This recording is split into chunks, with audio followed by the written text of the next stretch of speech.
Guys, पिछले साल 1.5 लाख से भी ज्यादा लोगों ने भारत की नागरिकता ही छोड़ दी और पिछले 5 सालों में यह आंकड़ा 6 लाख से भी ज्यादा का हो गया है। लेकिन ऐसा क्यों हो रहा है? क्यों भारत के लोग भारत में ही रहना नहीं चाहते? आइए हम आपको बताते हैं कि इसकी असली वजह क्या है।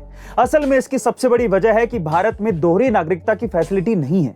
यानी कि अगर कोई शख्स अमेरिका में जाकर नौकरी करना चाहता है और वहां अपना परिवार बसाना चाहता है तो उसे पहले भारत की नागरिकता छोड़नी पड़ती है। इसके अलावा संसद में पेश की गई रिपोर्ट की माने तो ज्यादातर लोग अच्छी नौकरी, अच्छी लाइफस्टाइल जीने के लिए विदेश जाकर बसना पसंद करते हैं और इसमें उनकी सबसे पहली पसंद है अमेरिका। और अब सरकार की चिंता यह है कि इनमें से ज्यादातर लोग पढ़े लिखे और इंटेलिजेंट हैं, जो कि इंडिया में रह रहे होते तो इंडिया और तेजी से ग्रो करता, पर इंडिया की फैसिलिटीज उन्हें रोक नहीं पा रही है। वैसे गाइस, मुद्दा भी बड़ा है और देश की तरक्की से भी जुड़ा हुआ है। लेकिन जो भी हो, अगर आपके सामने एक तरफ देश हो और दूसरी तरफ अच्छी लाइफस्टाइल, तो आप किसको चुनेंगे? कमेंट सेक्शन में जरूर लिखिएगा।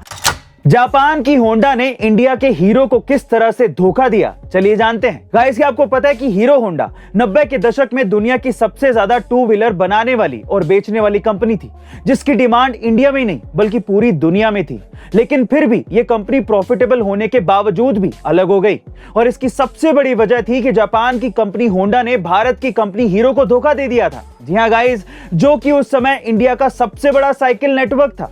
उसने जापान की होंडा के साथ सिर्फ टेक्नोलॉजी के लिए कोलैबोरेट किया था, लेकिन होंडा ने इसका गलत फायदा उठाना शुरू कर दिया और खुद तो अपनी बाइक्स को अमेरिका और रशिया जैसे अमीर देशों में बेचता था, लेकिन हीरो को सिर्फ नेपाल, भूटान और बांग्लादेश जैसे गरीब देशों में ही अपनी बाइक बेचने की परमिशन देता था। और ये बात हीरो को बिल्कुल भी अच्छी नहीं लगी थी, क्योंकि पूरा नेटवर्क तो हीरो ने बनाया था और होंडा सिर्फ टेक्नोलॉजी के दम पर मजे ले रहा था। बस इसीलिए साल 2010 में ये दोनों कंपनियां अलग अलग हो गई। वैसे गाइस, इन दोनों के अलग होने के बाद आपको होंडा की बाइक ज्यादा अच्छी लगती है या हीरो की? कमेंट सेक्शन में जरूर लिखिएगा। महज 15 साल की उम्र में भारतीय महिला क्रिकेट टीम में डेब्यू करने वाली शेफाली वर्मा ने भारत को अंडर 19 वर्ल्ड कप जिताकर इतिहास रच दिया है। जी हां गाइस, शेफाली ने 2019 में अपना पहला मैच साउथ अफ्रीका के खिलाफ खेला था। हालांकि उस समय उम्र की वजह से किसी ने भी ये नहीं सोचा था कि 15 साल की ये लड़की क्या कर पाएगी, लेकिन जब वो बल्लेबाजी करने आई तो साउथ अफ्रीकन बॉलर्स के छक्के छुड़ा दिए और जब 4 साल बाद साल 2023 में उन्हें यह जिम्मेदारी दी गई कि वो अंडर 19 वर्ल्ड कप में कप्तानी करे, तो वहां भी उन्होंने डंका बजा दिया और देश को भारतीय महिला क्रिकेट के इतिहास का पहला वर्ल्ड कप जितवा दिया और ये भी बता दिया कि हमारी छोरियां किन्हीं छोरों से कम नहीं है।